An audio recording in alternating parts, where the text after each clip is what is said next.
And welcome back to ScavTalk, everyone. In today's episode, we are discussing the infamous desync bug in Escape from Tarkov. It is indeed infamous. Then we're going to be talking about another infamous bug in EFT that's had a lot of back and forth, which is the air filter.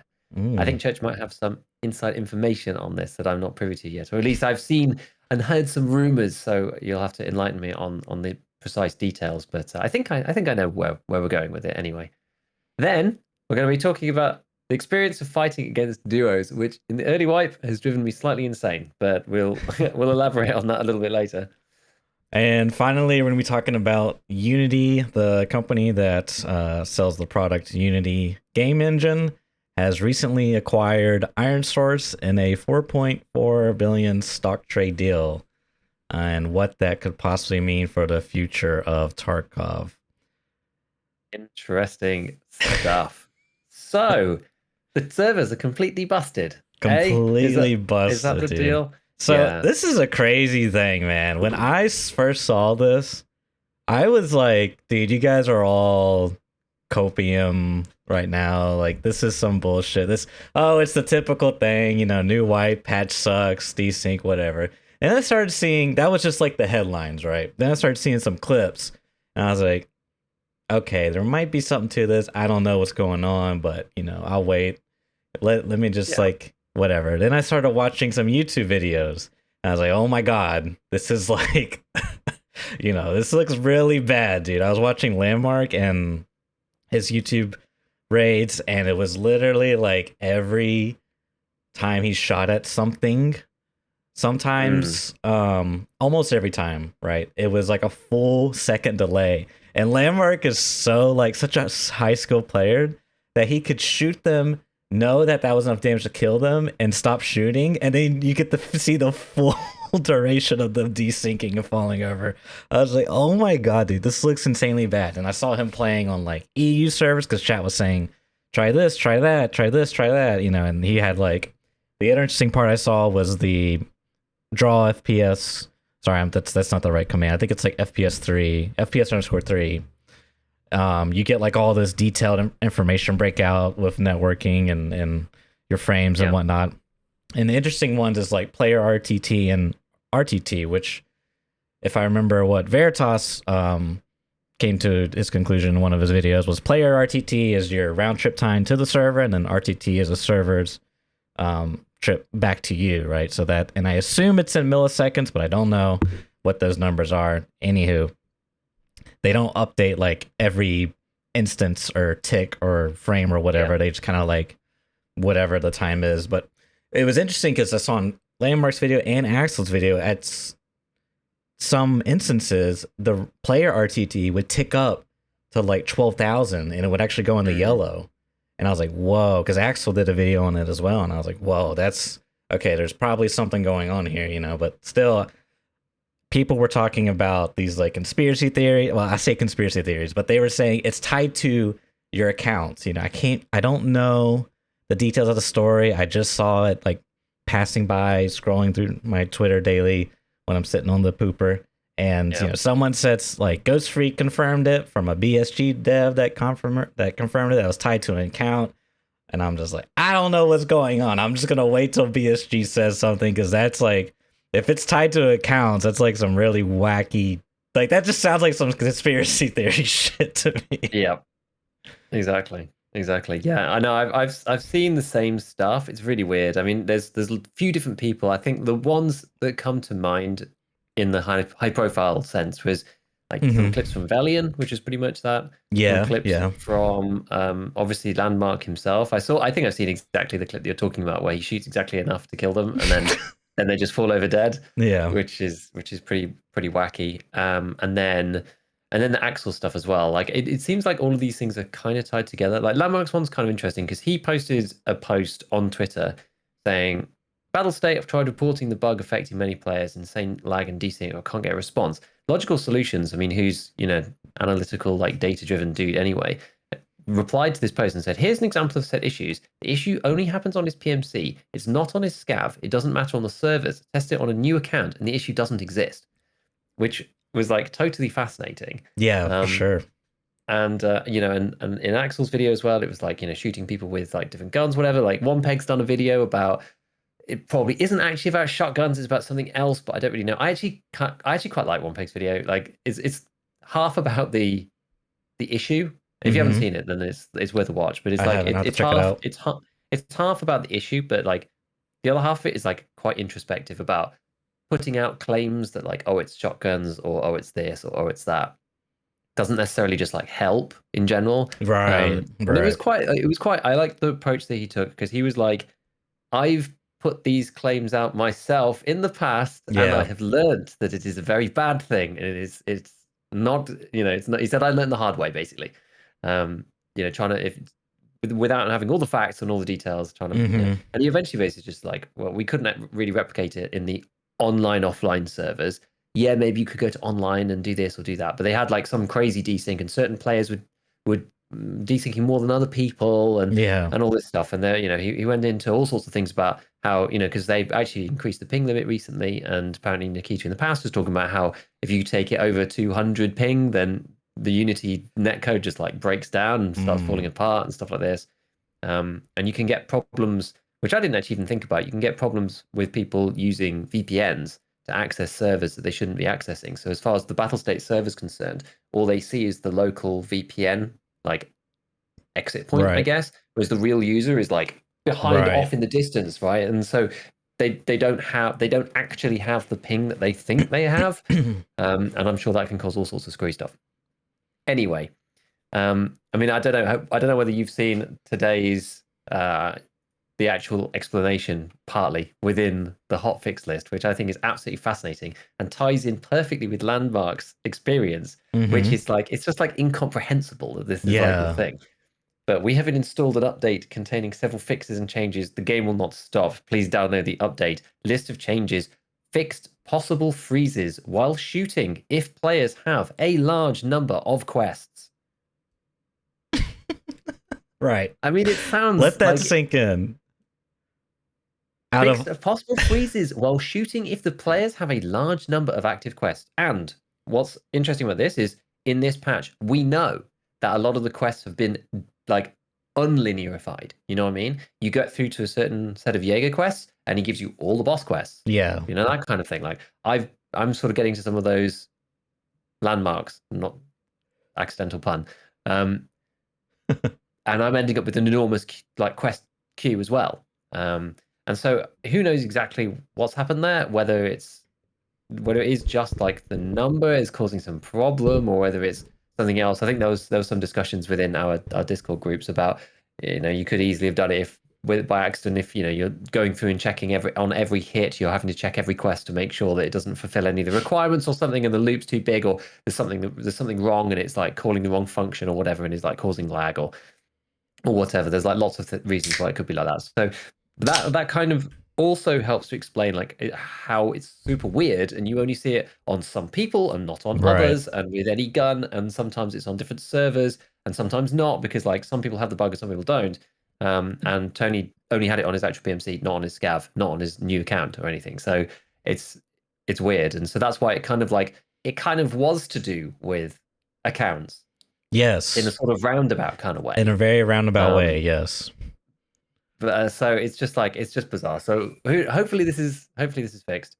We will see. There was a few things in here, like fixed an issue with incorrect calculation of armor picked up from a killed player, which I guess is like, I don't know whether that's the same bug as when you kill someone, you take the armor, and it looks like it's full, but you get out of raid and it's actually zeroed. That's a really weird one. I've seen that one like once myself, but I know that was still floating around at the end of 12.12, maybe.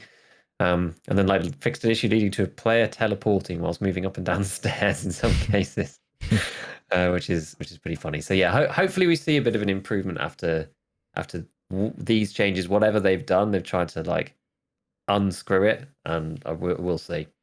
Very weird. Very weird. Yeah, it's such a cool thing to observe, I guess, like sort of the community's reaction to all this. You know what I mean? Like, as I was seeing it, I've had to think to my own experiences, and I can't vividly recall anything one-to-one to what I saw on Landmark's YouTube videos. So I'm like instantly like a little skeptical, right? But at the same time, I have to think, well, my recollection is not going to be 100% accurate. You know, I may have not been actually paying close enough attention to it because I wasn't even aware this is a potential thing coming about. And I really like how Logical in his tweet kind of like laid out, okay, here's the things that we think we know that's causing this, but we still don't have, like, we're not really saying anything. We just, these are the different tests we've done, and here are the results. And this is going to tie into the next story a little bit later, but I think that's really cool. And I really like what you said about OnePig's video, which now I really want to get to watch it, how he sort of said, you know, we got to be really careful about what we say here, because we as the testers, we're sort of like giving BSG our feedback. And if we give them really crappy feedback that's not helpful, it doesn't really help solve the issue, you know. So it's a really complicated and interesting thing to like watch develop throughout the community. And it's so crazy because it's like, as you said, in a roundabout way, it was tied to the accounts, but like when I read the headline, it's tied to the accounts, I'm just thinking, dude, this is some bullshit. There's no fucking, like, this is some streamer being like, BSG is trying to nerf me. They gave me desync on my account. Like, that's what it sounds like. It's crazy, dude. And like, I'm so glad that they said what the issue was and fixed it, because I never would have guessed that had something to do with the quests. Yeah. Too many quests. Yeah. And I mean, but it kind of makes sense, right? Because I don't know if you've experienced this, but for me, when I'm turning in quests and like interacting with traders a lot throughout like a 4-hour play session, towards the end of that 4-hour play session, I just get like extremely freezes, like hard freezes on the traders, like, except like turning in items, completing quests. It's really like buggy. I honestly haven't. I haven't really seen that much. I mean, I was just looking at my quest queue now, and I've got like quite a few. I'm not sure. Well, maybe I've not quite got to the same, because I've got locked behind Peacekeeper. Right, this is like for a little bit later, but I don't have any of the Peacekeeper quests. I don't have any of the latest gear quests because I'm just stuck. Right, on flash drives. On flash drives, like literally freaking flash drives. The classic. So I've got. I mean, how have I got here? Like 1, 2, 3, 4, 5, 6, 7, 8. I mean, it's quite a lot. 9, 10, 11, 12, 13, 14, 15, 16, 17, 18, 19, 20, 4, 5, 6, 7, 28, 32. I have 32, and I don't have any quests other than like the next one from Skier and none from Peacekeeper. So I can imagine some people have like way more than me, and on that basis, maybe I'm not seeing the problems. I don't know. Maybe, yeah.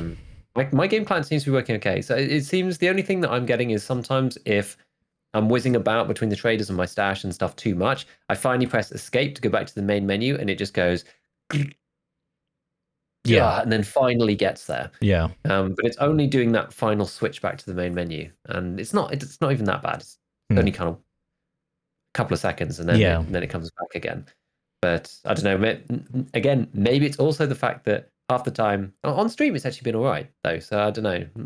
Can't really be that. But I've only been doing kind of in the last couple of days. I've only been doing 3 hours, maybe like verging on 4. The rest of the time, I probably get closed out the client half the time because I'm like writing a script, and I just like turn back to go and look at something. And I'm just like, oh god damn it, the freaking thing's closed again. And reopen the client. You know, it's annoying because they've got that timer now to kick people out. So mine ends up force closing me all the time. So I don't know. I've not experienced, and this is the thing. It's one of those the classic responses of just like, oh well, I haven't experienced any of these issues, so I don't know what all of you lot are talking about. Like, I know that the problem's real. I've seen enough of the people who are having the problems, but fortunately for me so far, it's felt all right. I also, again, it's another topic of conversation that we've had previously about this type of problem, which is that I'm on Punisher Part 4 at the moment, and I like to do it outside. Don't like going inside. It's the desync and those kind of issues are much more obvious round corners, like in buildings, round doorways, that kind of stuff, because you die around corners and it's really, really obvious. Whereas if you're out in the open, most of the time you're just it's a lot less. And when you die, you just I've had a couple of those weird kind of moments where I was like, oh, could the guy really see me from there, like over the crest of that hill or whatever? But it's much less noticeable because someone could shoot you through the grass. They could have just been firing blind and then you die anyway, you know, that kind of thing. So yeah, it's just less noticeable and it's not Yeah. as it's just not as problematic and it's less stressful for me in many ways. So I don't know, but yeah, I hope this is the fix. I mean, we know that Tarkov's netcode is as it is, even without these kind of problems. So I don't know, but yeah, when you go around to watching One video, it was interesting the testing they were doing offline. They had some issues anyway, even though they weren't getting exactly the same thing. They weren't getting like shots like desynchronizing players. They were having the classic, you know, lengthy desync, and they had multiple screens of people with different things. He had a guy, the most laggy guy, run across the screen, and he shot him with a shotgun partway through. And there was one clip where only one peg has the blood decal on the ground. Nobody else does at all. Like not the guy he shot, and not any of the other people watching. So it looked like he completely missed, and only on one peg screen does it look like he hit in his client.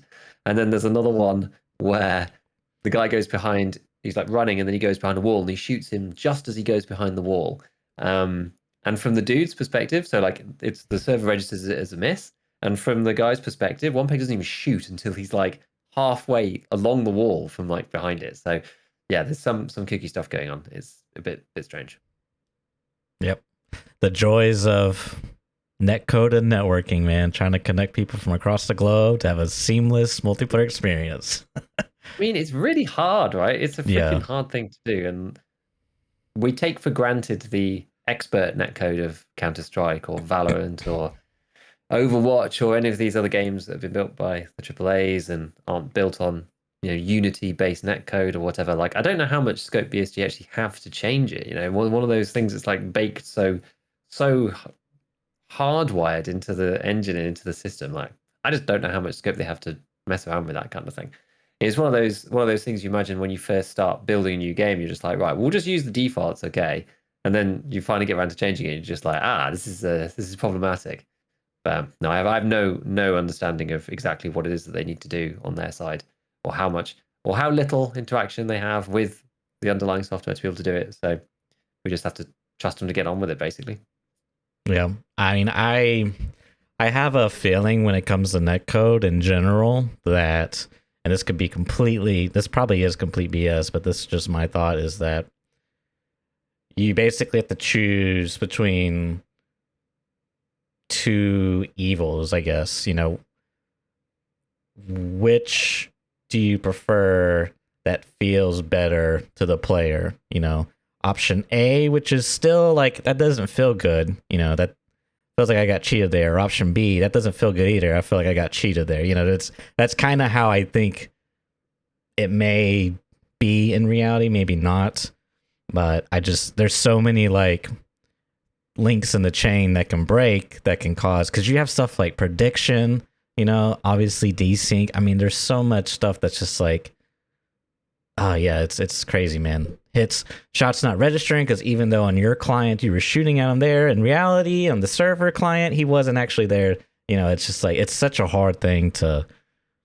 Yeah, shout out to the devs that code in multiplayer into their games, because that just it's just from the little bit that I've seen, I'm just like, good God, I can't even imagine like actually doing this and learning about the techniques and the technology to make this stuff work and seem like it's a good, enjoyable experience. Because I've played so many multiplayer games, and it's always, I shouldn't say always, but almost always, there's something that feels screwy, and you're like, man, I just got cheated out. The server sucks, you know. Especially these days, I think. Especially nowadays, it feels like, I don't know why, it just feels worse now than it ever did. I think it's just the complexity and just the added complexity. I don't know. I don't know. It's tricky. But you can see why smaller people who are doing things like the Road to Vostok project or whatever, and saying, well, we're just going to keep it single player because so much easier, more like a stalker experience or whatever. Because you really just don't open up that can of pain that you do when you're doing multiplayer. But yeah, as the many videos on the topic say, there's no perfect solution to fix it, because at the end of the day, there is dislocation and not everybody, you can't all be seeing the same stuff. You just can't. There's your screen, my screen, and the server's interpretation of what's happening. And no matter whether you put more stuff client side, you put more stuff server side, like there's always a trade-off and a balance between doing one versus the other. Doing prediction, do you want people to rubber band more, or do you it's just like it's so complicated. It's so complicated. I'm sure that like the solutions that we have within Tarkov are probably not like industry leading, because I think you wouldn't necessarily expect that. I'm sure they've got a lot more experience than they do now, but it's not like your Activision or someone who's probably got like, I guess they've got their own like, I imagine they've probably got their own in-house like, netcode, whatever, that they've used in like all the Call of Duties since time eternal, and have just rolled that out and slowly made upgrades to it or whatever. And the same thing with Counter-Strike and all those other games that have been around for a long time. And so, they've learned from experience, have massive teams, and people probably just looking at just that. BSG is big now, but they've not always been. They've just not always been experts in every single piece of the craft. It's just the way it is. Just the way it is with smaller companies have gone from being small to now being big. Just now being big doesn't necessarily make them any more skilled at doing these things. Right. It's trial by fire. So we'll see. We will see. Yeah. I don't know. I feel like some of these issues, even if this gets fixed, I still think that the core problems of desync or whatever aren't really going to go away. This seems to be a very, like in the particular topic that we're talking about, right? It was like this desynchronization when people get shot, even though that is potentially going to be fixed. The extra desync that we're seeing, which may or may not be a result as for this like networking aliasing that they put in, which seems to make desync worse but makes player animation better, that will probably remain regardless of what's happening here. So it's still a work in progress. Yeah. I mean, to further your point about experience, I mean, I'm thinking of like Rust. They are also on the Unity engine, and they've been, developing that game, I guess, updating it for, I think, 10 years now, man. I mean, it's crazy. That game's been around that long, but you still have instances where your shots don't register. They have you can pull up the console and you can type combat log, and it'll give you a log of, the recent events, whatever. And then you have, some information, and one of the possible things that can poop out to you is, like the damage, the impact, whatever. And occasionally you will get invalids, which is essentially, hit registry issues, which is probably the fact that even though you were still shooting at them, you were probably already dead based off the server. It's just the packets that, like, once they got all the information, it had to like spit it back out. Okay, and this is the reality, and then it has to update, and then you died even though you shot that guy 3 times in the head, but in reality he shot you before you shot him, and it's just this whole combobulated mess. Anyways, 10 years of experience, they still haven't nailed down the perfect solution to freaking connecting people across the globe. Yep, it is not easy. It is not easy. So on to the next bug, or potential supposed bug, I guess. This is a funny one, dude. The air filter. Yes. The air filter. I feel like we've seen a lot about the air filter over the past year, I would say, of people being like, the air filter's bugged. No, the air filter's not bugged. Yes, I've tested the air filter. It's bugged. No, I've tested the air filter. No, it isn't bugged. Yes, it is bugged. No, BSG have said that it's not bugged, but no one really knows how or why is it bugged or not. And then recently we've had a new flurry of people saying, yes, it's bugged. But as I understand it, have you been involved in the testing? I did. So we've a couple different times. I'm currently in the process of editing. Okay. Yeah, I wanted to get it out sooner. I wanted to get it out before this, but I realize it's just not going to happen. But hopefully after this, we'll be able to get it down in the next couple hours. Anyways, so you're kind of hinting at me that you have a sneaky suspicion, and I'm curious, what is your suspicion here? What are your thoughts? Well, it's not really a suspicion. It's just like what I have seen in people writing in response to Ewing on Twitter. So it's not really any of my intuition. I wouldn't have guessed Okay, this myself. I see. I see. So that's the deal. From what I have seen people posting at him, I think he might have been talking about it with his chat. And so I think some people who were maybe there were then replying to other people being like, so what's the issue then? I see. And so the very, very short answer, as far as what I have seen is, and you can correct me if I'm wrong or not, is that it does work, but it doesn't need air filters to actually make it function. The problem was that everybody who tested it after building it and tested it with and without air filters in the unit or not, rather than testing it before building the air filtering unit and testing it after building the air filtering unit. And the problem occurs, well, the problem means that you are getting the buff, you just don't need an air filter in. And if you don't build it, you don't get the buff. If you do build it, you do get the buff, but it's just eternal and all the time and in perpetuity. Is that correct? That is correct. And what makes it even more interesting is that once, as you said, once you build it, you can't go back and deconstruct it to test it. You know what I mean? Yes. Which you makes can't turn it off in any way. which makes it kind of frustrating because now we can't have, independent people that have already tested it and made, their conclusions about it can't go back and test our testing as an independent testing to see if they get the same results. So that kind of sucks.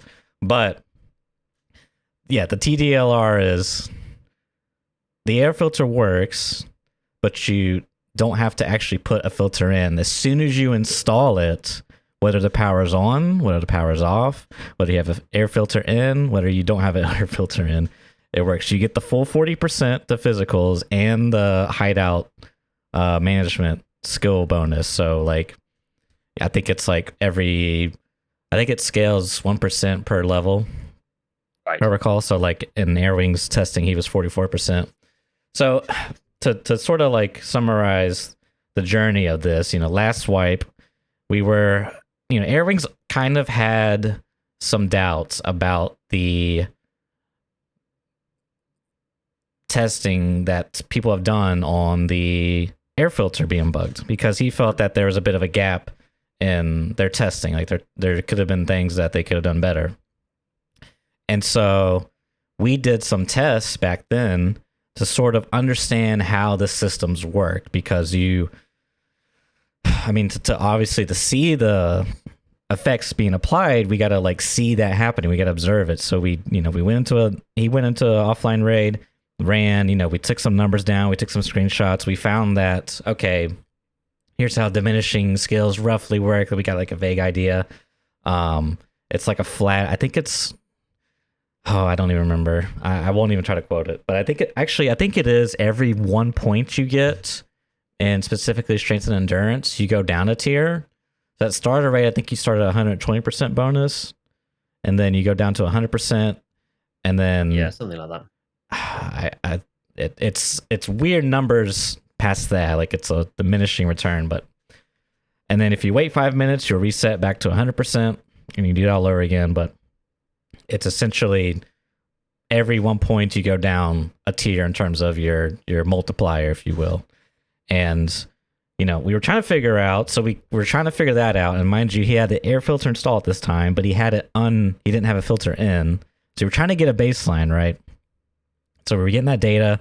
We were trying to learn about mission returns, how all that works, to see how that applies. Because the thought was like, okay, well, maybe how the air filter is working is it does work, but you just reach the diminishing returns faster. So in another way of saying that is like you are getting the bonuses, but you can't get more than you normally would. You would just reach your final result, if you will, quicker in less time during the raid. Well, we were trying to get all that, but there was just so much methodology that we had to get down because we had to like, okay, we want to do a 100-meter sprint, like we want to sprint from here to here, and we want to do that consistently so we can get the same results, the same data, and then try different things on, off, installed, non-installed, whatever. We didn't really make it that far. That was probably like 4 to 6 hours of testing last wipe. Then yesterday, Airwing just, he was kind of been working on this. He's been wanting to test it. He's like, okay, I'm going to test it. He had the unit constructing, and he went and set a baseline, right, while that was happening in the background. This is actually really fortunate because we didn't expect this result, and that's like the beauty of it all. It's like that was the great part of it. But so he set in his baseline. He already knew kind of general methodology. This wipe made it much easier too with the offline co-op, because we could do some stuff there, and the rangefinder, yada yada yada. So he did all that. He was testing also immunity skill, because that's physical. What's the other one that's that you can level up? Oh, metabolism, because that's physical. So he's doing all these tests and whatnot. So he clicks install, no air filter in, pops in a raid, does the same tests, the same methodology. He gets a different result, and he's just like, what? He's kind of like blown away, So we're instantly like, okay, well, we need to keep testing this. By this time, he's like, Church, you need to get in here. You need to get in here. I need your help. He's like, we need to test online. He wants to test a couple things of like health and whatnot, but that was gonna add an extra 4 hours to the equation. Long story short, we were thinking, okay, maybe this is like bugged. Like we need to disprove this now. Maybe this is an offline bug. Because for some reason the hideout, even though there's no filter in, the hideout in offline mode, the hideout game still thinks it's on and it's working, so it's applying a bonus. We need to test online. So we go online. We're on woods. He can't move at all. Like ideally, he doesn't want to move at all when you spawn in. That way he doesn't level anything, strength or endurance. He goes in overweight.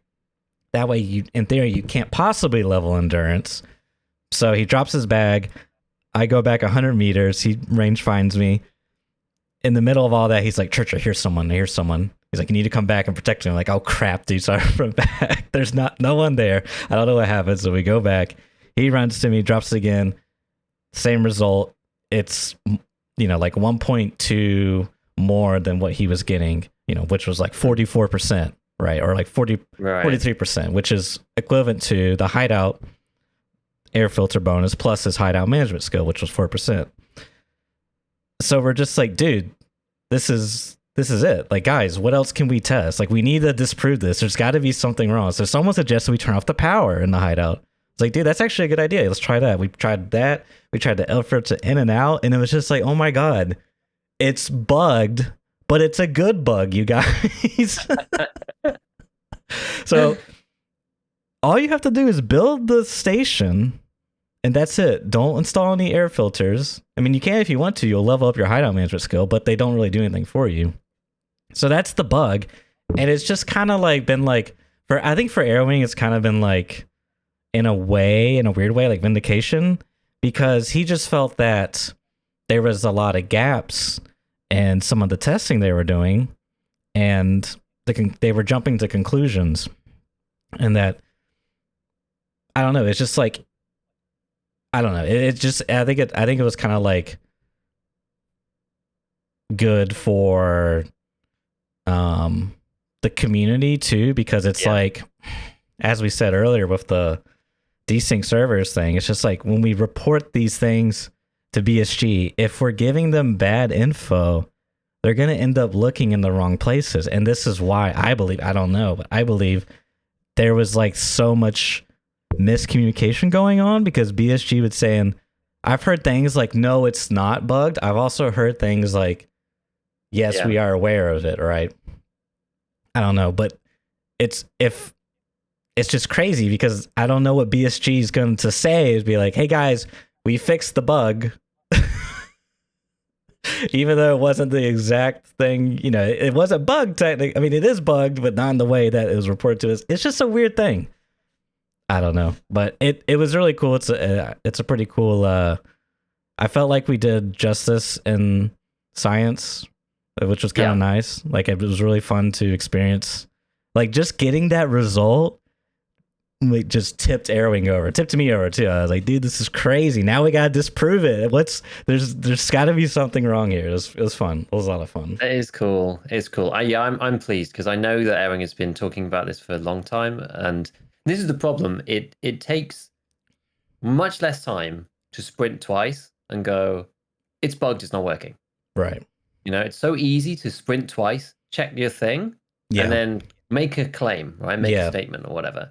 And the thing is, it happens to everybody, right? It's difficult. It's difficult to come up with a correct methodology, like the actual scientific methodology, because that's what it is at the end of the day. The scientific methodology to rule out all possibilities and to do it in a way that is beyond the shadow of a doubt. Like there's not any other possibility. You know, you rule out everything. And I've fallen foul of this myself with the recoil thing, right? And we had a whole cast about how I felt kind of shitty about it, right? Because like I was wrong because like I just missed out and like overlooked one possibility that meant that my two results lined up on top of each other perfectly, but coincidentally, and not because it was actually correct. And I still see now, you know, you go on like people's YouTube videos and they're like, oh, this ammo, da da da, on this gun.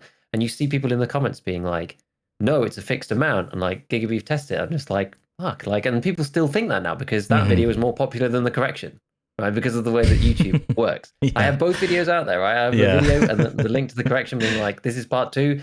This is why the test was inconclusive, da da da. But people know the first result now, and it's it kind of sucks.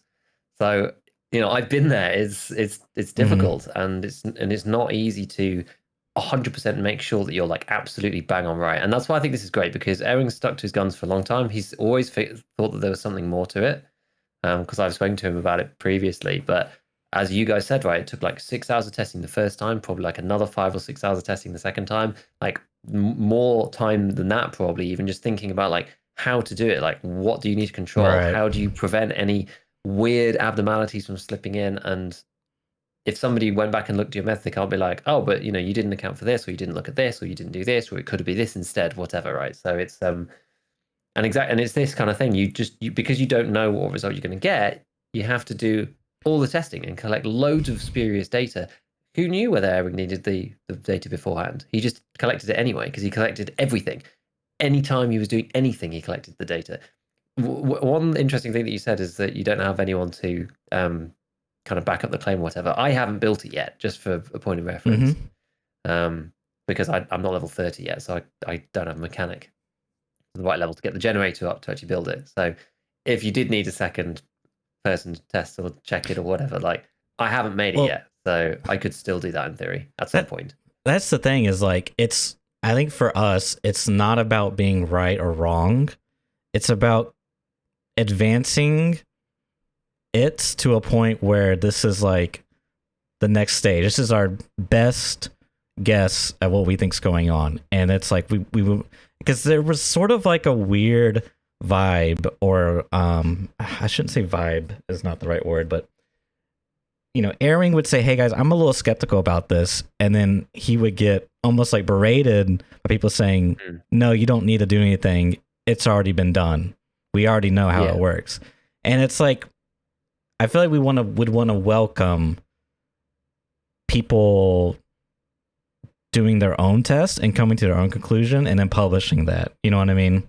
As far as like content creation goes, anyways. Yeah, exactly. I know what you mean, because it's like there's no harm in someone also doing it and being like, well, and that's the thing. It's if you're going to do exactly the same test, but that wasn't really the idea, because we had some conversation about it within my community as well, and Sad, who's in my chat as well at the moment, we had like a little bit of a DM about it, because I was like, I haven't looked at it. I know that you guys are looking into it.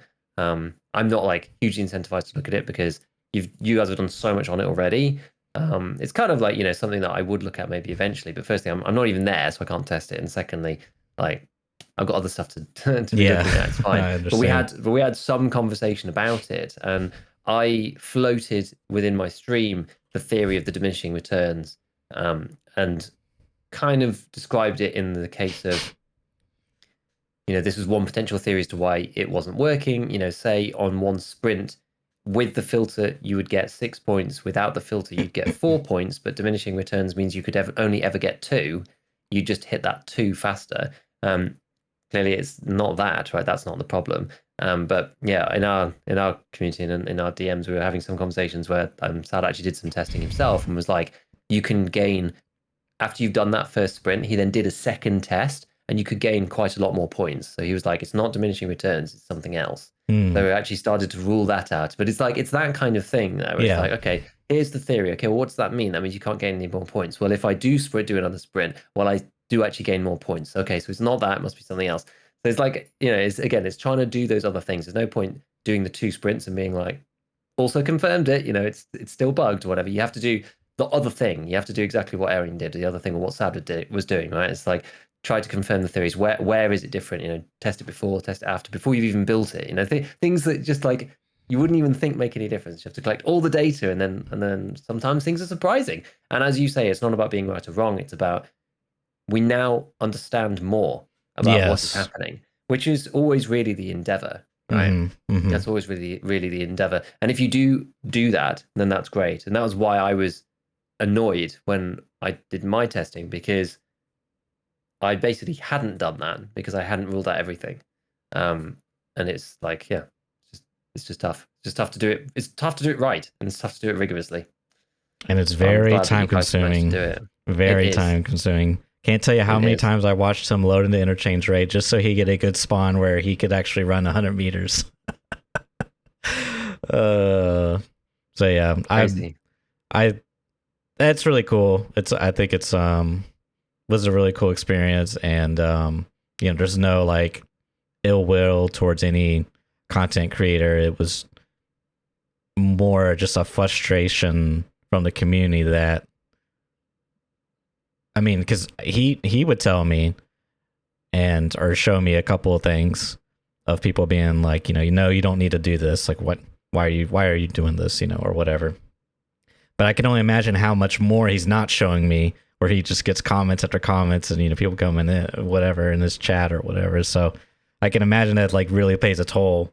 Maybe it was a bit of a motivating driving force to do the testing, but I'm glad we did it. Something came out of it, because we did it back in last swipe, and we never really got to any conclusions. We just kind of got like a general idea of how we could do this in theory, and we got to see it through. And it's, like I said, it was just super cool to get an unexpected result and be like, oh my God, this makes so much sense why everyone's been saying it's bugged, because everyone did it a certain way. In that particular way, you wouldn't be aware of it if you didn't set a baseline before you installed the air filter. It's a cool thing. So yep, that's the air filter, man.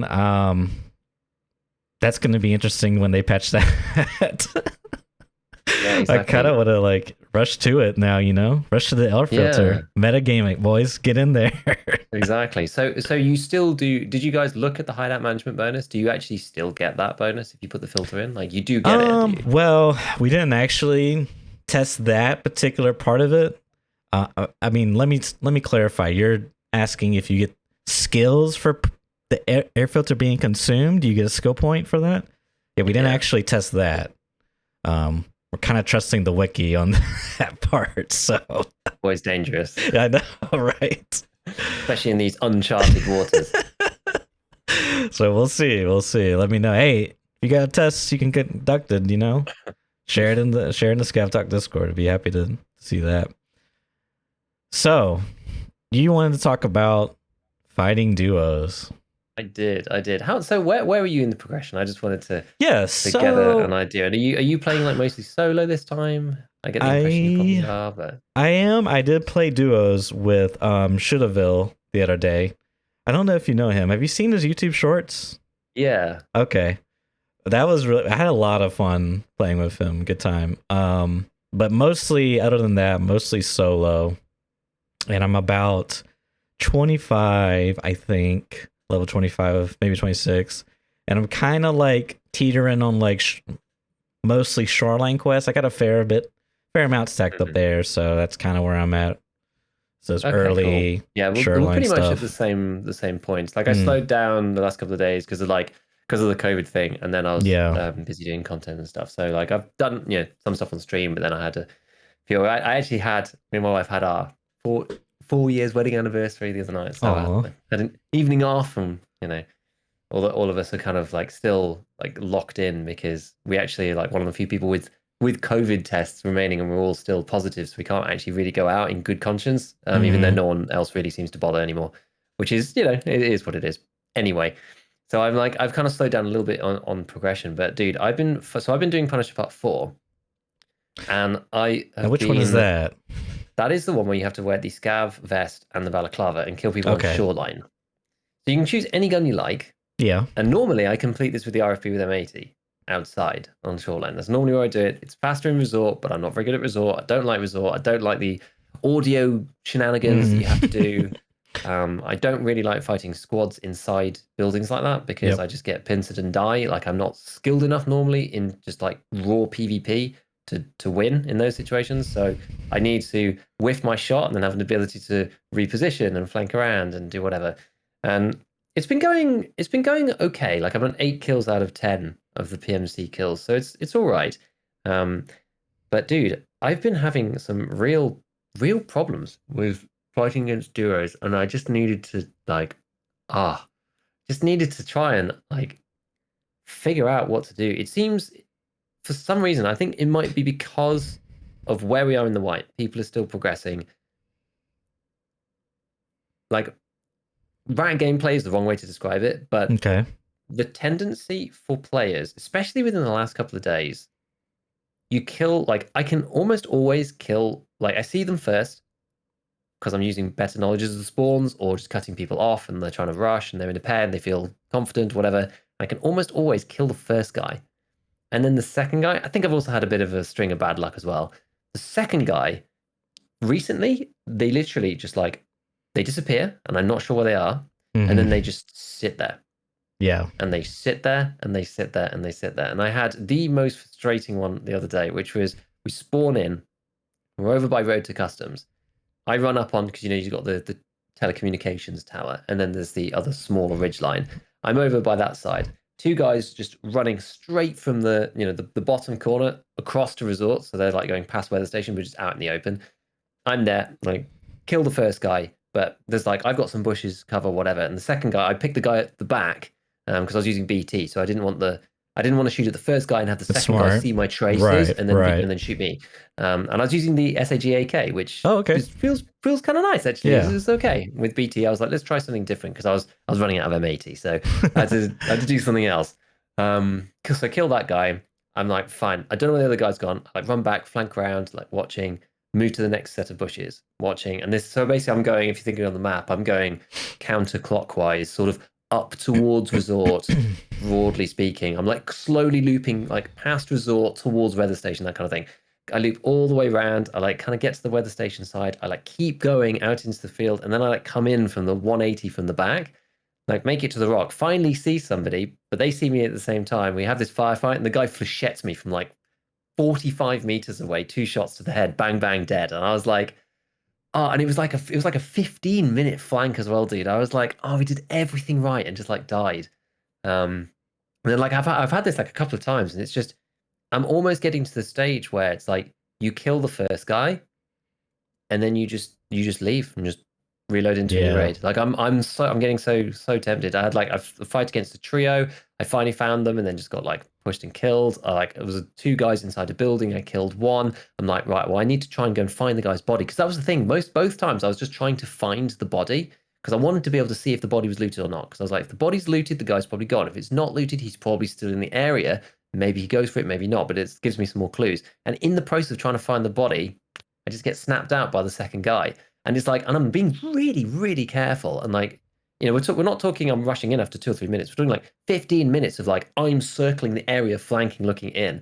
And they're just like invisible in a bush. And then they finally see me and then I die. And it's like, it's been incredibly frustrating. And like, as I said, I'm almost at the stage where it's like, you get the first kill and then just GTFO, just let the guy sit there for 20 minutes. It's just like really annoying. This doesn't happen later on in the wipe because people don't care about their kit anymore and they don't care about their friend's kit. Their friend's just like, oh, whatever, I'll just do a factory scav run or something. I'll just wait for you to leave. Like, I'll wait for you to get out of the raid. And people then just push you because they don't care anymore. Yeah. But now people are trying to upgrade their hideout. They might have like their best stuff on, trying to go off to a resort or whatever to get their quest done or get PvP kills or whatever. They care about their kit, they care about their friend's kit. And it's just like, I'm just feeling like it's kind of like impenetrable to get into to kill this second person. I don't know whether you've had a similar experience, but it's been difficult. I've had a couple of problematic ones, and there's been some situations where I could have done something different, but I feel like 90% of the stuff I'm like, we did it all right as well, and then just like died anyway, and it's like, man, like what am I supposed to do here? It's so tough.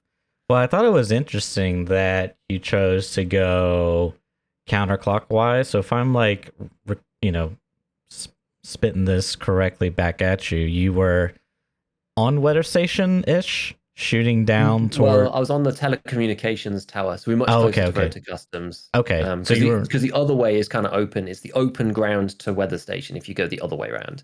So the way I went was kind of like up towards, there's that other spawn. If you go further up, and there's the house on the rock with the two crates inside it, like up kind of towards that, because that's the way that there's cover. You've got like the undulating hill, you've got the telecommunications tower, and then there's the second smaller hill which you can use for cover. And then you move around, there's some bushes, then you move even further around, and then then you start in the undulating territory up towards weather station, which is what I was using all of that as cover on the way around. Because the other way I think is just like open. I don't think you can really hide.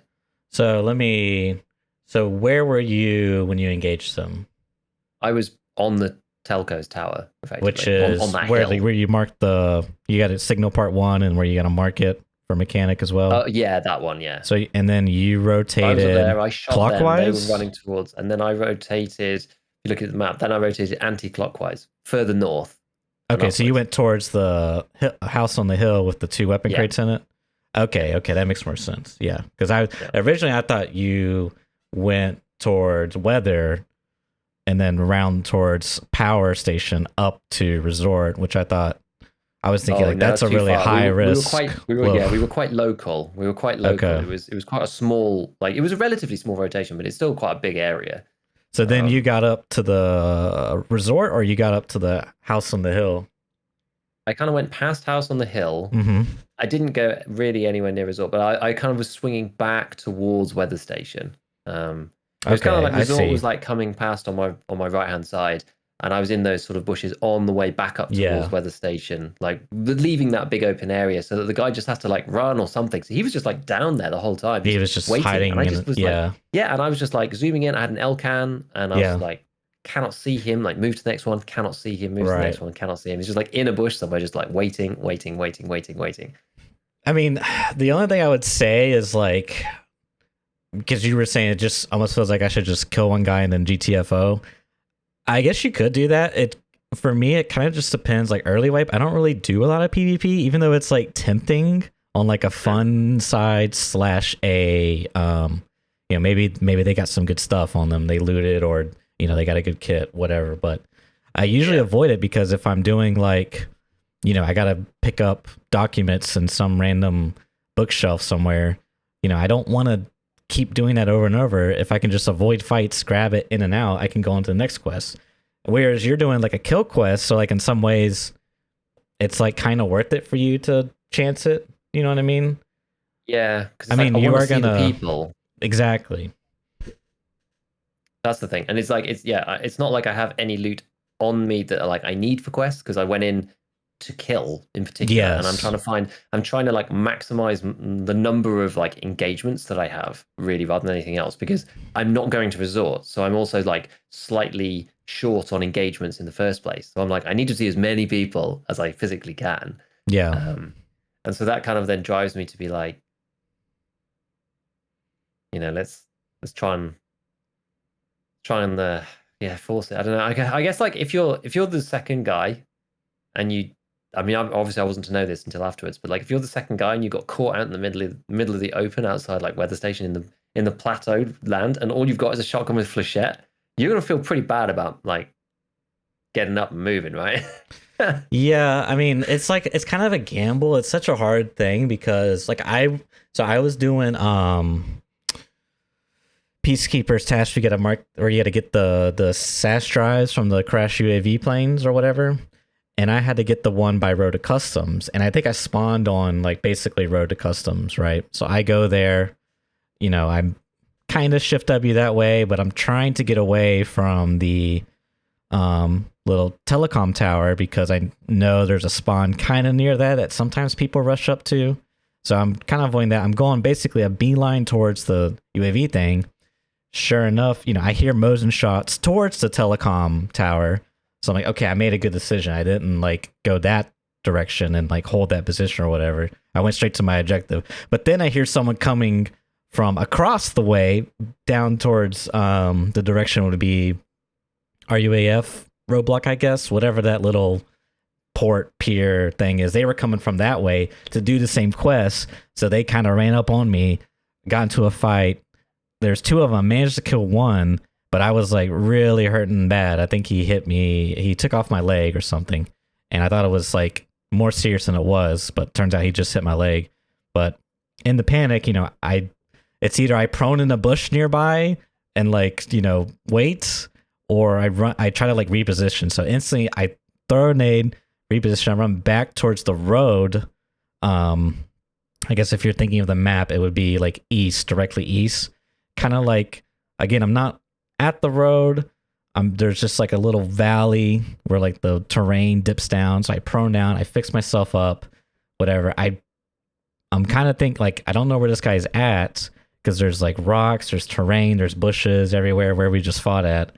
So I'm trying to figure out, what to do. Like, has he repositioned? I think I did see him, or he saw me at one point, and we fought a bit more. But anyways, a lot of repositioning.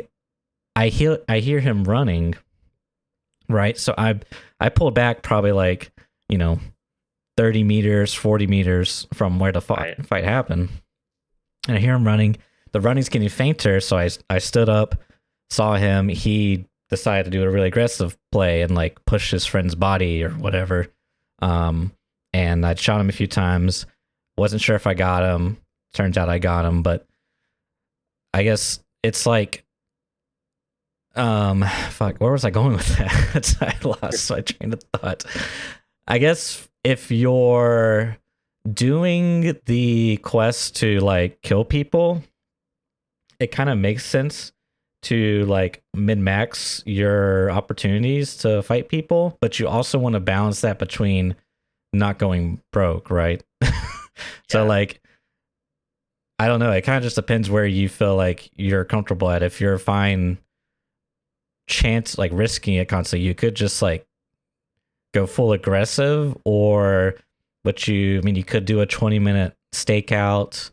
I don't know. I mean, I feel like based off what you said, I probably would have done a similar thing. I think maybe the only thing I would have done differently is this is the hard part, because I get into this all the time, is like I do something and then I start thinking like, shit, man, maybe I should have done something completely different instead. And you're like kind of like battling these two thoughts. It's like, oh, is it too late for me to do this other thing? Oh, maybe not. Yeah. I should sit here. Has he already moved? Is he still hiding?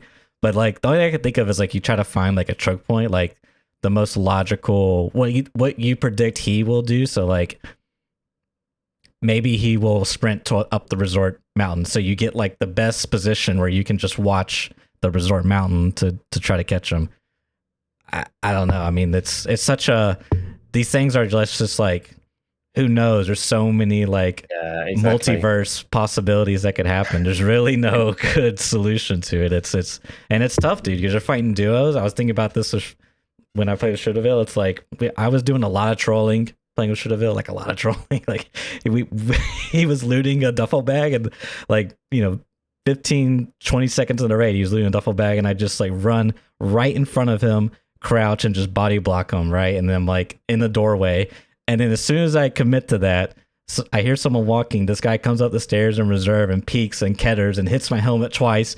And I'm like shooting back, staying crouched. I don't want to stand up because Shooterville's like literally eating my ass right now because I shoved it in his face. So I know if I stand up, he can't. Yeah, I know if I stand up, he's going to shoot and kill me. So I'm just sitting there. I have to just take these shots. I die. He gets to clean up, and one night he's like, Church, you fucking idiot. Why did you do that? I do a little trolling. But it's kind of nice because with the duos, you can get that trade, It's like 1v2, your teammate dies, but you kill the enemy. So you ditch your teammate's gear and you loot the enemy. It's almost like as if you guys won, but technically you lost a teammate, but it still feels like a win, Yeah, exactly. And it's like the teammate like doesn't lose anything because it's probably insured anyway, and then the guy who's like on their own loses all their gear to you. So it's like it's really rough. It's a really rough trade. Yeah, I don't know. I think I've got unlucky in a few situations. Like there was there was one that worked really nicely. There was like I whiffed a shot on a guy. It was actually a really weird situation. There was I was on that kind of like spine mountain going towards power station, I guess, on Yeah. again on shoreline. And I was like coming along the spine like ridge towards power. And there's like I hear a guy ahead in the just sort of the bushes along the edge, along the water's edge section. I'm like, oh, there's a guy in there. And then I just hear like a suppressed shot, just like crack, kill the guy in the bushes, and I'm just like, oh, dude, that's from like over there. That's like the other rocks that look over gas station. Yeah. And I'm like, okay. So I'm just like, okay, well, I'm just gonna wait here then. So he like walks down towards his, to come and get his kill. I shoot him a couple of times, but like whiffed my shots. I'm just like, oh damn, this sucks. But like, and he's disappeared. I'm like, well, I'm not gonna just push this. I think he's just got like a suppressed bolty or something, but like he could be anywhere. So he could easily thorax me twice. So I'm like, where's he gonna go? I'm like, I shot at him. He's probably not gonna go into gas station. He's probably just going to try and like leave or do something different or go a different way. He's not going to come this way. There's really not that many other places for him to go. So I just like absolutely beeline sprint it as fast as I physically can, like back down spine, but on the other side, like the exposed side, kind of towards village, like sprint all the way to the end, then like cut a left and just like turn around and just wait there. And then here he comes. It's like the guy wandering along is just like bam, bam, killed him. His IFAK like flew up like 50 meters in the end, just like stuck there. It was like super weird because he was like mid heal animation or something. Like really weird. And he actually came in the chat and he's just like, "Oh, you just killed me." I was like, I was like, sorry, but it was like that. I was really, really pleased with that flank. And then just like some random dude with like an AK-74M just like came off and just like shot me at point blank on the spine. I was like, no, he like took my victory away because it was like solo v solo. But I was pleased with that play. I was like, that was actually pretty good. I think like I guess the summary is like, if you can't find, and I'm notorious for forgetting this because like I'm very much like in the moment when I'm fighting, and other people are like that too. But like that, it's kind of like the in the momentness combined with like not having the greatest memory unless I'm like very specifically trying to remember stuff, especially like directional and positioning things. I'm like really bad, and my sense of direction is really not very good either. So like I forget like where I killed the guy, like where he might be. And I think the thing is just, if I can't find the body, if I cannot see them, I can't see the second guy, just ditch it, just leave. Like if I can't find the body, because that was probably what got me killed both times. Actually, was just like I couldn't find the body, and I spent ages, and it wasn't even like me trying to loot it. I was like trying to use the body for info because that's where the guy's going to be. Right. If it's not looted yet, he's probably going to come over and loot it at some point. You can set up the inverse trap, but like both times in the examples I used anyway, like I just couldn't find it. So I'm like wandering around, and eventually the guy just hears me scuffling about in the bush, like looking for stuff, and then just one taps me in the head as I come past. So I think that might be the moral of the story. Like if I can't remember where they died, I can't find the bush or where the body is lying, just leave it. Just take the victory and leave. Yeah. Because the other thing you could do, go ahead. I was just going to say, you mentioned about budget and stuff. Like even now, it's a bit less about the kits, because I've put together quite efficient kits anyway. So it's never like too bad. It's just a pain. It's just annoying to die and have to requeue and stuff. So yeah, especially that's not really too bad. But especially if you invested 20 minutes into that, trying to kill the second guy. Which is why the more you're talking about this, I wish I had an example to draw from, but I don't. But I'm thinking like let's make a mock example. Let's say you saw a 5-man sprinting, in the middle of the field, and you shot one, killed one, okay, and then you're trying to get shots on the next guy, and then they're like looking around, and maybe they look like they see you or whatever, and you're like, oh, do I keep fighting? I need these kills. Maybe it's just better just to kill one and then just fuck right off, dude. Just be like, nope, and just go towards the next spawn ambush high traffic area, because they're gonna spend 10-15 minutes messing around over here, and eventually they're gonna go to wherever they were going to do their quest at, and you might run into them again, and you could have a different ambush. So it kind of makes sense when I think about it to just maybe it's just you only commit like a couple minutes, or do a flank and see if anything happens. But yeah, because I totally see your dilemma. You spend 20-15 minutes in and you end up dying. That just kind of sucks, and it's like, as you say, you don't really need the loot. It's not about the loot, but you're trying to do the quest, so it makes sense to me. Yeah. Yeah, and I end up feeling like the fight is like skewed against me. I think that's the thing. Like once you get to that kind of time frame, it's like I don't have the initiative anymore. Like they could be anywhere. I could be anywhere, but I'm the one moving because I have to get the kill. I want the kills, right? Exactly. And if I can't find the body, then I don't know where they might end up being. Right. To find their teammates' stuff. It's just like I don't have any information. I'm the one moving around. I just feel like it's starting to get like 60-40, 70-30 against me. And those are the points I think where I need to recognize and just be like, we're going, leave, just do something else. Like the most fun fight that I've had, I ended up actually, this exactly kind of what you said. I killed one and ended up running into the group again and died to them, which is like, it sucks, but it was a completely different engagement, so I could have got another kill. I got fed up with like running the different guns, and I was like, let's just run APM because it slaps so hard, and we're going to use the VPO. And classic. So we would like VPO, and it was up on a big fight on Weather Station, and it was at least 3. I think it was a trio. I'm not sure. I had like the most insane fight of my life. Like they didn't know where I was at first, and then they like slowly figured it out, and I killed one. I don't even know when I killed one of them because it was just like it was proper like scope up, bam, next bush, like run and jump, and I ended up doing like like bunny hop jumping like through a load of bushes, like down, turning around, like firing a shot around the back, like I managed to just like. Poof, I'm gone magic. It was like that was like solo magic. It was like a trio trying to chase down the one guy. Like that, I can imagine their comms like desperately trying to figure out where I am. Is that everywhere. Is that you? Is that me? And who's this? Oh, it's me by the tree. And like at the end screen, it's just like, one of them did just like die at some point during the fight. I don't know which shot it was that connected, but it was just insane, just like firing, shooting, moving, whatever. It was completely nutty. I actually had a great time doing that because like escaping, just like weaseling out of it as a solo against a squad is also quite fun, especially if you like kill 1 or 2 of them or something. Cool. I think that's good. It's kind of framed where I'm coming from with this. Yeah, as you say, it makes it a bit different if you're doing the kill quest because it's then less about. It's not about like looting the guy or making money or whatever. It's just like, how do I get as many kills as I can, put myself in as many situations as I can to get the quest finished without putting myself in a position where it's like, I only get the kill 10% of the time here, and like 90% of the time I just lose my whole kit. I think that's useful. And part of that too, I think, is in some ways the looting the teammate is like almost like a noob trap for the person trying to loot the teammate. Like, in other words, I'm gonna watch the body.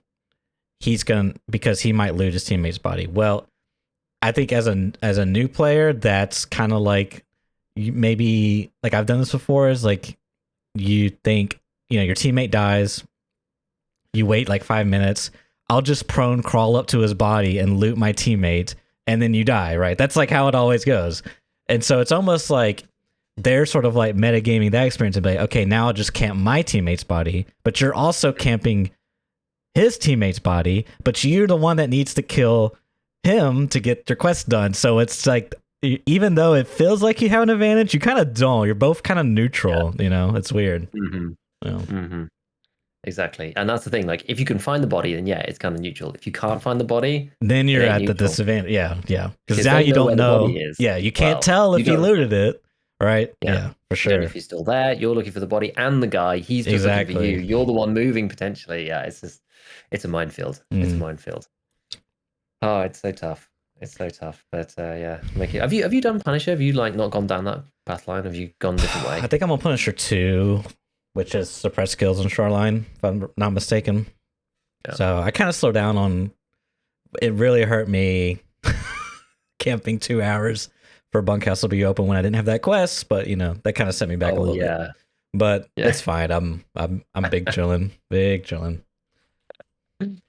So, I guess the next topic here we got is the most interesting thing I've seen in gaming for quite a while. I mean, I really wasn't familiar with it, but Unity acquires IronSource, and I remember seeing this tweet come across my my screen, and I was just like reading it, and it said something like, IronSource, they have a history of malware, like injecting malware into their software, and I'm just like, what is going on? It's I don't know what to make of this. I've done some light research into this, but I don't know. What are your like thoughts on this initially, Giga, when you saw this? I mean, I saw the tweet that you had referenced, Oh yeah, and I thought, oh dear God, this looks terrible. Like, why would anybody in their right mind do this? This is crazy. Just kind of from a reputational perspective, even if there's nothing right. untoward, it's like, of all the like, why would you decide that that is the right play? It seems very, very weird. I did watch. I know Nice Guy did like a very quick video about it. It's just like very, very high level. And he made the point that like, well, it's Unity buying them, so at least that's the right way around. Maybe there's some technologies or whatever that they're interested in getting access to, which is the reason why they're doing this. But at least it's kind of Unity management over the top of this, acquired company, so to speak, so that they'll be in control of like what they're doing and integrating what they want into Unity or whatever it is that they want to do with it with the company. I'm not 100% sure, but I mean, yeah, at first glance, it looks terrible, right? It's like malware and potential, well, at sort of best, kind of like adware type stuff, which seemed mostly to be for like mobile games and that kind of thing. Yeah. Which, I mean, at least Tarkov's not really that kind of game. It's difficult to do something like that. But I mean, you can see, the darkest timeline type paths where games using Unity end up like coming enforced it with some kind of bundles or whatever. Everyone's like forced to install these kind of things. I doubt that's going to happen, but yeah, you never know. From what I saw, the other, like, I don't know, there definitely seems to be merit to IronSource's malware practices. Like, I remember seeing something like they had a app for Windows that was the Windows version of Snapchat, which just installed adware, essentially, that technically was BlueStacks, which is the Android emulator for Windows that ran Snapchat. But behind the scenes, it was just adware for tracking and shit like this. I don't know. It's really sketchy stuff, and that's kind of their, on the more like professional side of things. They're more known for their as you said, like their mobile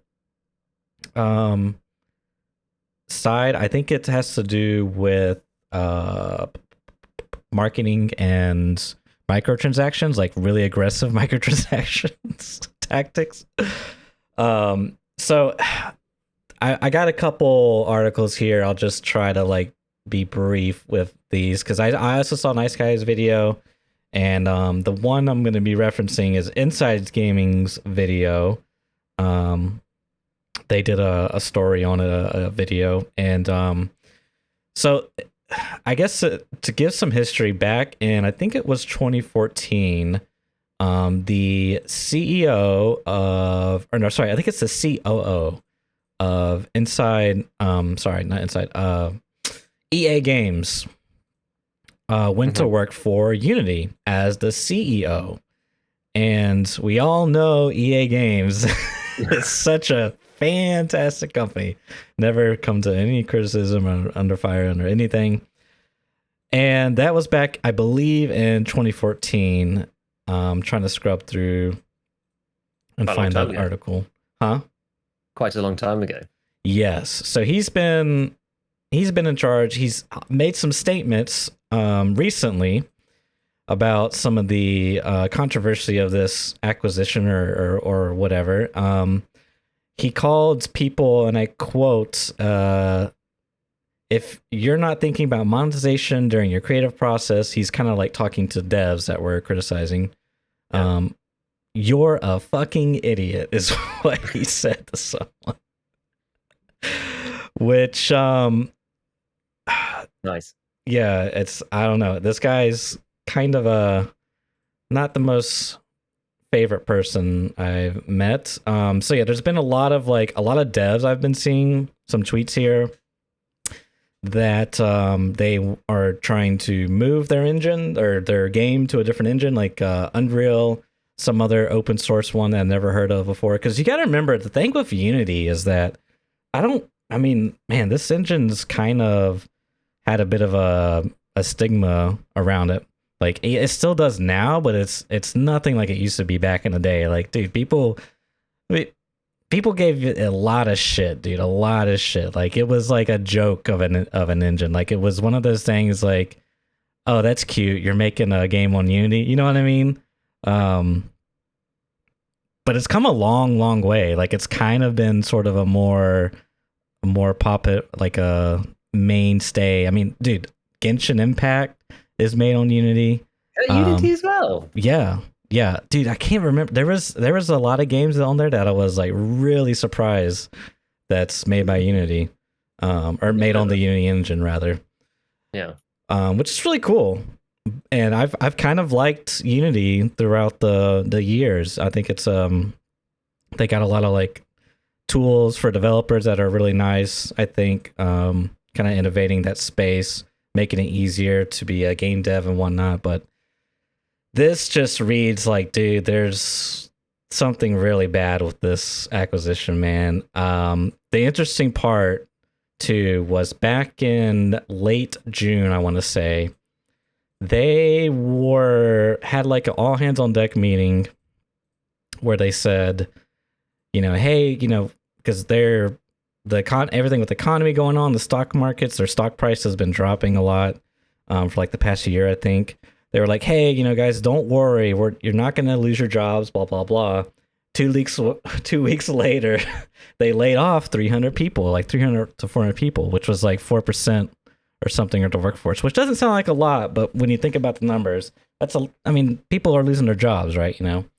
And 2 weeks, and then of course now today or yesterday or whenever the story broke, they acquire IronSource, right? Which is like, people are speculating they laid off those people so that way they could have some extra capital to work with to, get this acquisition. I mean, it's kind of a shitty thing. I don't know, a little bit conspiracy, but whatever the case may be, kind of a shitty situation, right? And then the reputation of this company, IronSource, is just not great. So, and I don't know what the end game, like what people are thinking is that they want to take their technologies for tracking data so that way they can make tools for developers to track player behavior to make more engaging games. Because the big thing with the mobile market, of course, is like having you stuck on there.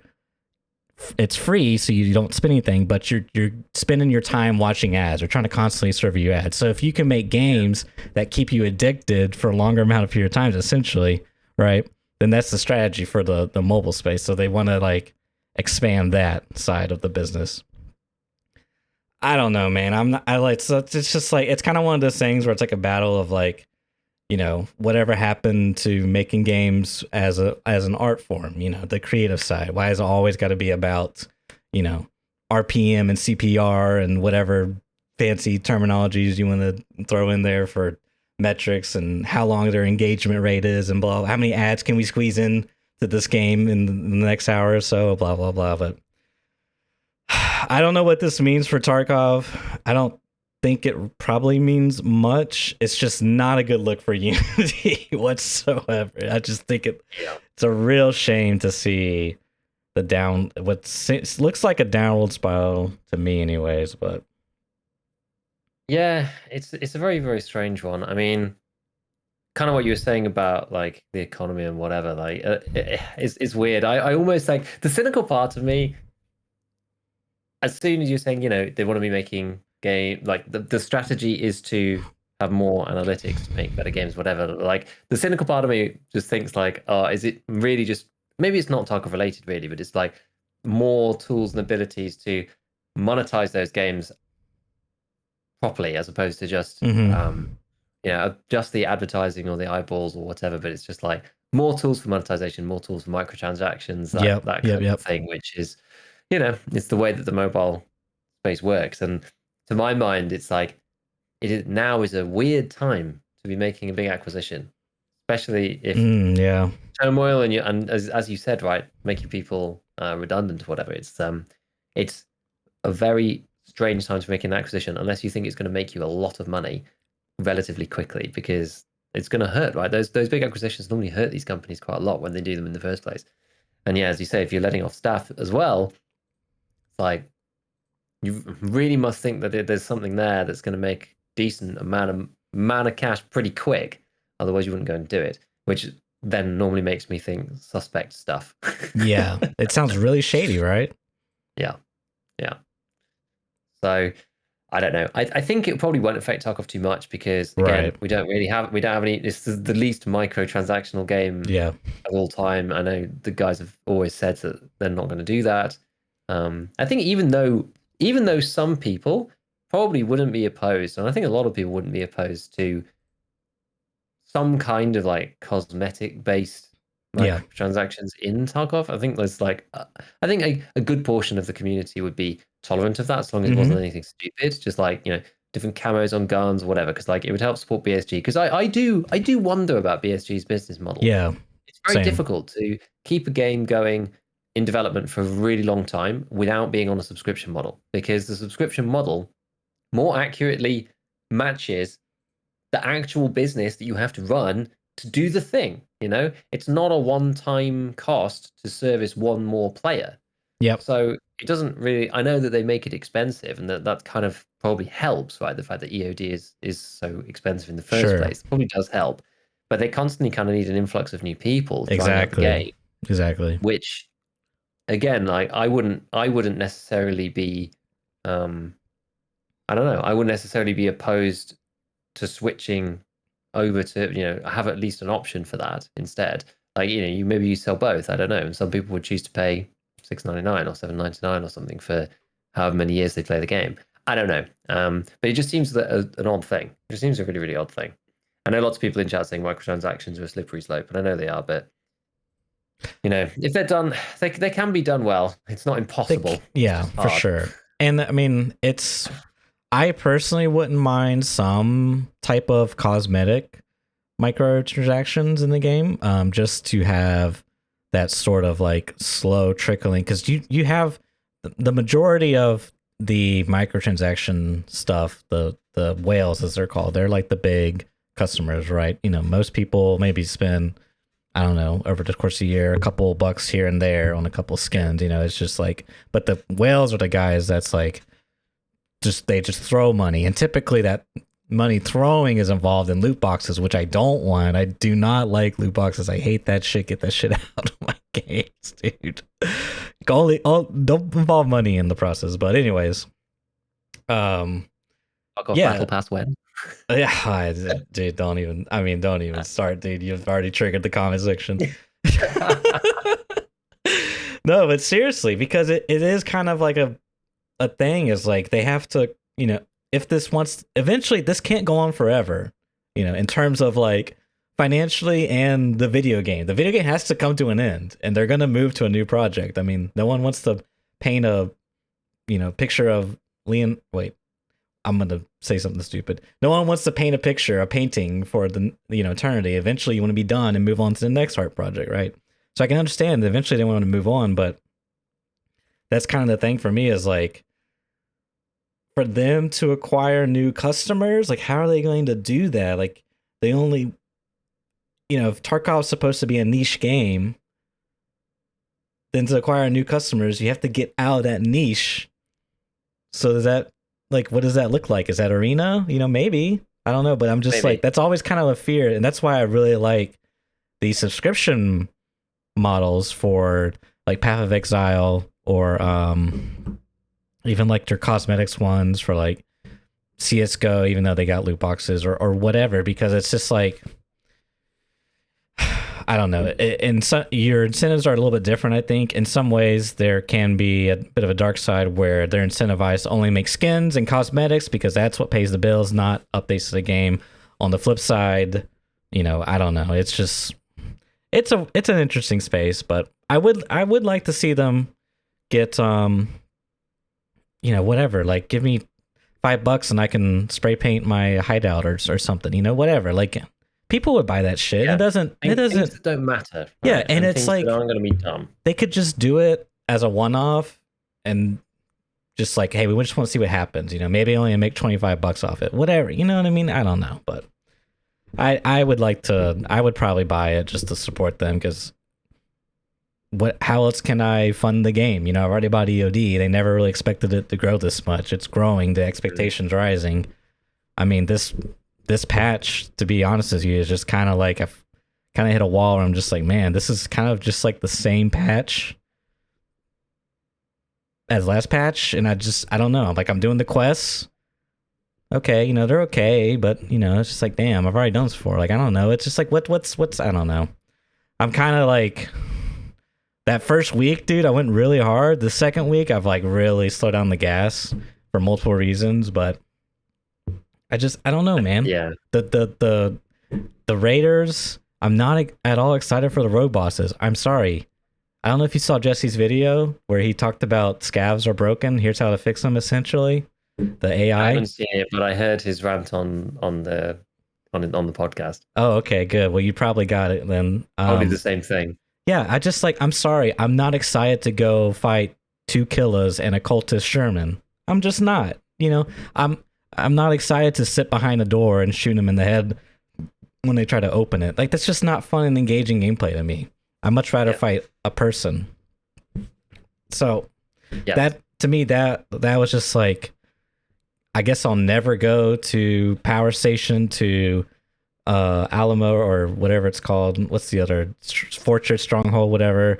Never go to that scav camp on Woods. Like, these places are just like off limits for me because of the freaking stupid AI. Like, it's a 1 out of 10 chance where you just go in and instantly die. Basically, I mean, it's just, I don't know. So may as well be radiation, you know. For yeah, and it was funny. Red zone, you're just dead now. I was joking with people in chat the other day. They were like, "Oh, I'm so glad they're finally increasing the spawn rates." And I'm like, "Yeah, me too." You know what?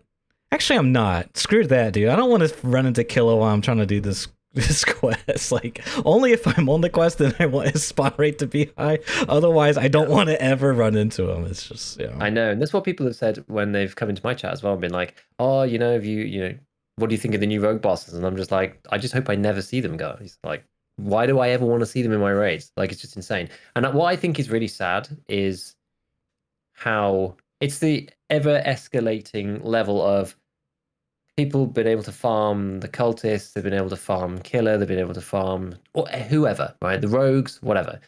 So now they've put them on some kind of like even higher level. So now the only way to fight them is to hide behind a door on customs inside a building and wait for them to run through and shoot them in the head. It's like now it's like the saddest end to like the boss AI ever. Now it's just like there's no conceivable way a player could ever fight them out in a normal situation. And the best thing that you can do is just cheese it and then run away. It's like even worse. It's like even worse now. You know, it's like even worse than it was. Yeah. I mean, the thing is, I don't even really care. Like, it doesn't really change the core gameplay for me that much. Like, they weren't going to change the game. Like, it was kind of cool. But they could have.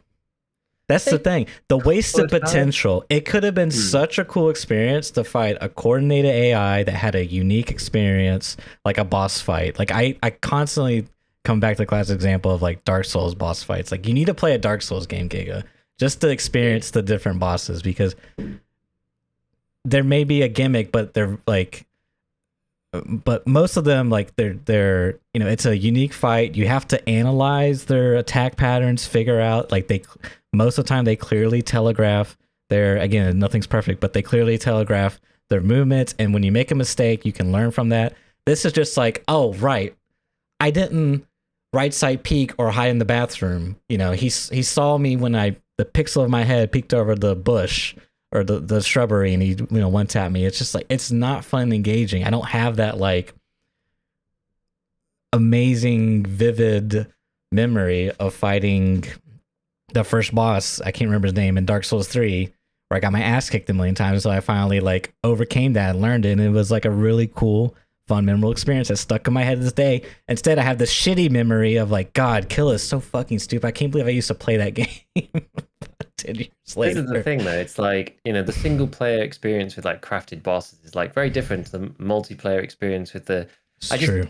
I think the way that, I guess for me, I'm not disappointed because I kind of expected them to be like this.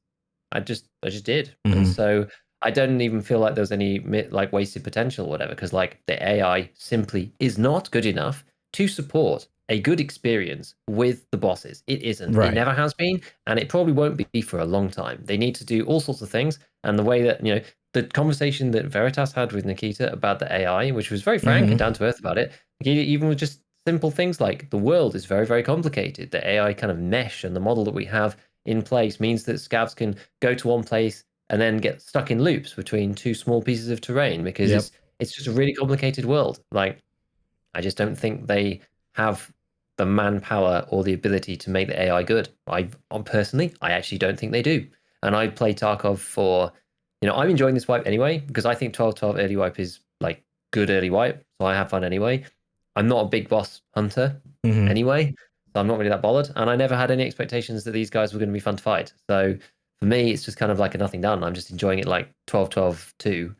And that's basically it for me. But yeah, like there is, I get what you mean. There's a missed opportunity there, and it sucks. I mean, I've got a clip that I should probably send to Jesse, and this isn't even scav bosses, right? This is me shooting at 3 scavs on Scav Island. So let's think, what's the best way to describe it? Because I was far. I was really far, like really far. So if you're leaving towards tunnel, it late in the raid? It was late in the raid. So you got the level 3 scavs that have increased aggro range, probably. Yep. If you're leaving towards tunnel, and you're after you've finished the spine rock that we were talking about earlier, you're like running towards tunnel. The kind of like villas is on the right hand side, and there's the road that comes and meets the main road right around that area, and there's a series of bushes. So we're talking like a good 40, like probably more than a 45-degree angle onto Scav Island, and the 3 of them are on that like far edge, like the closest edge, just past the boat. There's just a spit of land. There's nothing else there, right? Like I take one out, and then I start aiming at the second one. He's like walking. And I'm using a suppressed SV98 that I got off another guy, by the way. Take a shot, take another shot, miss both of them. The dude turns around, finally sees me, fires like 1, 2, 3, headshot with T45-1 or whatever it is, the AK, the AKM round, the one lower than PS. From like, and I honestly don't even know how far away it was. Like, it was with iron sights most likely, or a red dot. Yeah, with iron sights. And we had this conversation with chat as well, and someone said like you should send it to Jesse or whatever, because I was like the problem with this fight is like, and yeah, he shot at me a couple of times, like, and I should have moved and should have whatever, but like the range that we're fighting at, like, yeah, it was 150. So some people I'm sure were here who saw it were also there. I was firing with suppressed SV98, right? Like if you're a player, you can't even hear the gun go off, right? If you're an actual PMC, you can't even hear the gun go off. If I picked up the Scav's gun will be somewhere between 45 and 60 durability, right? So to actually get a headshot and see me at that distance in a bush, suppressed, with a bolt action rifle where I'm only firing like 1 or 2 shots, like every second or so, it doesn't make any sense based on the information that we're given by the world. Yeah. Do you know what I mean? It's like you can do that testing. You can know that the sound will not reach that they will not hear where it's even coming from. All they will hear is the bullet impact. So that's the first part. The second part is that at that distance there is almost no way that you could hit somebody at that range. Never mind spot them. Right. That's and so it's like the information that you're given in the game, if you go and kill that guy and take his equipment, is completely against the experience that you have then when you just get like laser beamed through the left eye socket after 3 rounds out of a scuffed AKM. It just doesn't make any sense, and that's why I feel it. I feel it. It's like that is immersion breaking in many ways. Yeah. Like really, you should just be able to plink at those scavs. Yeah. And they will all die, right? There's nothing wrong with the ability to do that. If you have a clear line of sight of like 150 meters on a bunch of scavs, you should just be able to just slowly pick them off and kill them. Like, yeah, they should. Really, what they should do is what they normally do, which is run into the boathouse bit and sit in there, and that's fine because they don't really have any way of engaging you. And that's what should actually happen, not just beam you from 150 meters away with a scuffed AKM, probably has no stock in it, with like crappy ammo. It's extremely frustrating. Yep.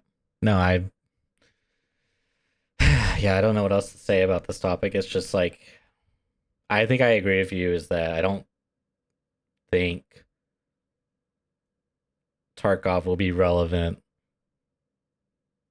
or even, I don't even think it'll be a Yeah, I don't think it'll be relevant by the time they can get AI in like a good spot, in my opinion. I just like I'm just not sure if they actually are even able to do it. if they're even able to do it. I'm just really not sure. Like the turning point for me, as I said, was Nikita talking about the complexity of the maps. Like no game has maps as complicated as EFT, where it makes the AI mesh just completely unworkable. Like you can't do it. Too much variability. They can spawn in too many places. You can't control the situation enough, and you can't make the AI general enough to actually function. I just don't think it's possible with the tools and the resources they have. I just don't think they're going to be able to do it. Yeah. But I think it's true. I don't think they have if let's say if they could, I don't think the time investment would make any amount of sense. You know what I mean? Like if they could get it to like a decent spot, I don't think it would like the sunk cost wouldn't be valid there. There's no way that would pay out for them. So I think we're just gonna have to deal with it, and that's it, man. That's just Tarkov, you know. I hate to say it, but I just until they, you know, I want them to prove me wrong. Don't give me like by all means, please. Please, but yeah, exactly. I have my doubts. So exactly, 100%. I just hope. I really hope. I hope. But yeah, we'll see. But that's the thing. Like having very very low expectations about the implementation of it, I think is probably good for now. Yeah. I just like as a quick last bit to really drive it home. When Tagilla like came out early, and Jesse says this in his video, but when he came out early and some point during the patches, because there was a time where he was a little buggy, but it was a pretty cool boss because he was really tanky, and occasionally he would charge at you with a hammer. It was a very unique experience in the context of Tarkov boss fighting AI. Yeah. So to me, that was probably like, damn, there's like some really cool potential here, and you could really like build up on that. But instead, we just have aimbot bosses for the majority of them, and it's not a very fun and engaging experience. So yeah. I mean, he doesn't seem to really work that well. He doesn't work that well. Yeah, I literally one tapped him just the other day because he was staring at a wall. And I shot him in the back of the head. I was like, okay, I guess I get free loot this raid. It was weird, but it is what it is. Yeah, it is what it is. It is what it is. Well, there was one topic that actually was brought up by Sad actually, and the member I was talking about earlier from our Discord, which was about apparently they've added a quest called Capturing Outposts to Kappa. So it was one of the ones that was added last wipe. And it's one where you have to kill players in like the medical fob, on woods, on like pier, like basically in like dumb places. I mean, there's quite a lot of that because I was sort of thinking about going for Kappa at one stage, and I was like really quite up for it. But after seeing all the changes they've made, I'm kind of being put off. Like even lowering the level requirement, I'm like, am I going to get all these quests done? Am I going to get Shoot of Born in Heaven done on customs? Am I going to do all of these like fob quests, especially if you don't do them early? You know, if you whiz through and try to happen now, it's like, oh, if you're on all those quests now, if you're like level, I don't know, 50 or something, and people are still going because they're like trying to find their ophthalmoscopes or whatever it might be, those areas are actually populated. Whereas later on, it's not going to be. So I think the people who are trying to do it in the usual cycle of getting Kappa, I just don't know whether it's really going to be possible later on. You know, it's going to be nuts. Apparently, these quests really do, because I didn't even do these quests last wipe because I didn't get to a high enough level because I didn't play enough last wipe, as we've spoken about a million times. But it's like I've seen so many people trying to find people at these places. You know, I think even V was talking about it one time. It's like just going to pier and you just sit there for 50 minutes and then no one comes. Yeah, well, that's the thing, right? Late wipe, the majority of players don't have a reason to go to pier, right? Like everyone, I mean, practically everyone goes to shoreline and duke it out and get the good loot, right? Because late wipe, you're basically done with your quest progression. You may still have some, but maybe it's not even a priority. The quests are, whatever. That's just how it goes. But early wipe, dude, like I was talking with Shudaville with this because he was like level 43. I was like, yo, what the fuck? You're level 43? Like, do you have a life? I was busting this ball so hard. But no, he was like, dude, yeah, no, it's crazy. If you he likes to speedrun it, and it kind of worked out with his work schedule and everything. But yeah, he's like, imagine like day one, you're doing setup and everyone's running around with P.A.K.As. Like that's insane, right? You know how easy that quest would be? Like it's so much easier. Whereas like, you know, day 549, you're trying to do setup and everyone's got class 5 armor. It's just like, yeah, okay, kill me now, please. You know, it's a miserable experience.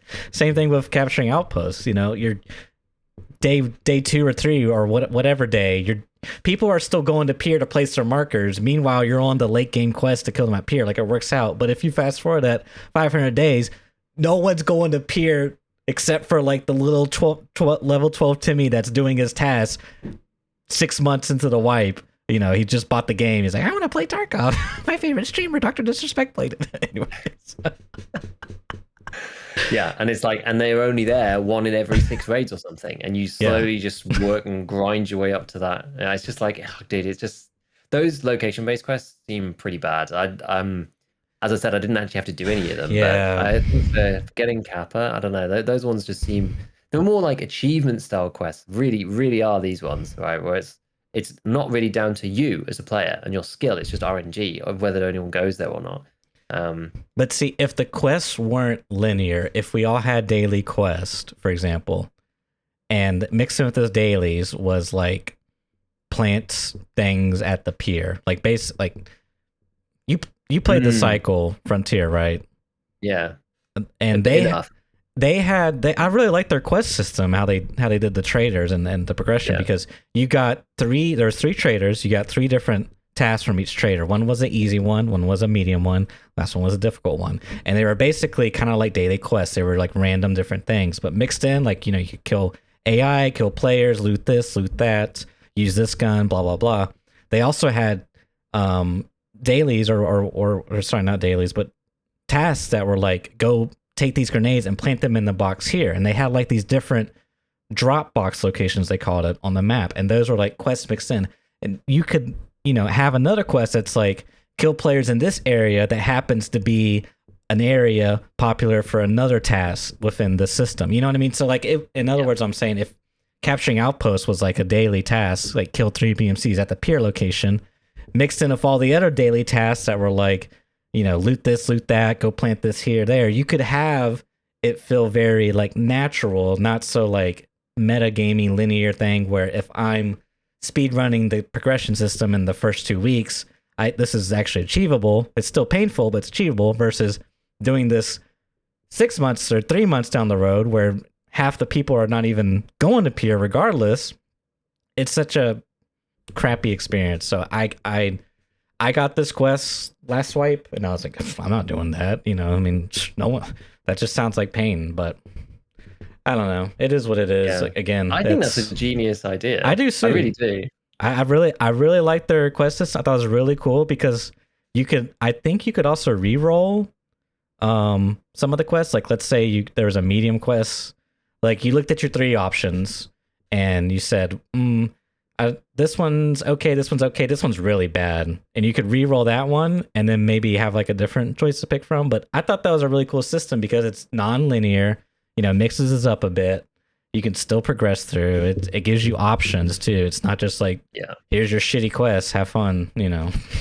Yeah, exactly. Because it's like what Sad was saying in the chat, it's like people avoid those locations once they figure out that people need to kill people at those locations. So like no one in the end game is going to go to those areas because they're kind of really specific places too. So it's like, you know, you might be getting killed there. But yeah, I quite like the idea of having a daily there. It's just like, hello, Mr. Timmy, number 7. Your quest today is to go be a victim for someone completing this other high level quest you don't know exists. It's like quite kind of mean, but at the same time, like, you need to drive people there, right? You have to drive people there. Yeah. It could be anyone, right? It could be the daily. It could be anybody. So I guess you maybe have it in the back of your mind, like, oh, there could be someone there. I know there's some quests that people are desperate to get kills in those areas. So yeah, it's hard. Yeah, it is kind of hard. I guess the one thing that is kind of a bit better about some of these like late game quests is that like finding the sniper quest is now slightly easier. I don't know. Did we talk about this before? I'm not sure if we talked about this last time. Maybe we already did, but I'm still like Maybe I didn't delete it off my list, but I'm still so happy because I'm still like level 1 sniper. I need to actually go back. And the thing is, that's partly why I was like, oh, I'm going to use the bolty a bit. I'm going to use VPO 215. I get out of raid, and I'm like, I've tagged like 4 players, and I've got like 2 skill points, and I'm like, dude, this sucks. You know, this just sucks. I'm just going to go and reload the most in again until I get to level 4 instead. Are the exact same. Yep. Just bad. But now at least you need to get to 4. And that was kind of the thing. I'll delete it off this one so I don't talk about it again. But yeah, you need to get to 4 because you get to 4, you do Tarkov Shooter 8. That now gives you 1 extra skill point, which is Spray Bomb, because then you do Shooter Born in Heaven eventually. That gives you another one that gets you to 5. Then you do the oh, is that even right? You need to get to 6. I think it's 5 or is it 6 for Psycho? So you need to be at 4. Yeah, you need to be at 4 because then you get 5 from Tarkov Shooter Born 8, you get 6 from Shooter Born in Heaven, and then you get another 3 from the Peacekeeper training mentor, whatever it is. Then you can complete Psycho Sniper at 9. That's the one. That's the one. I'll delete it so I'll never talk about it again.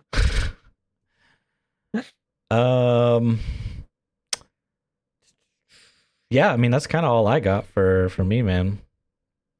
I had one last question. Yeah. Which was, how did you get your name?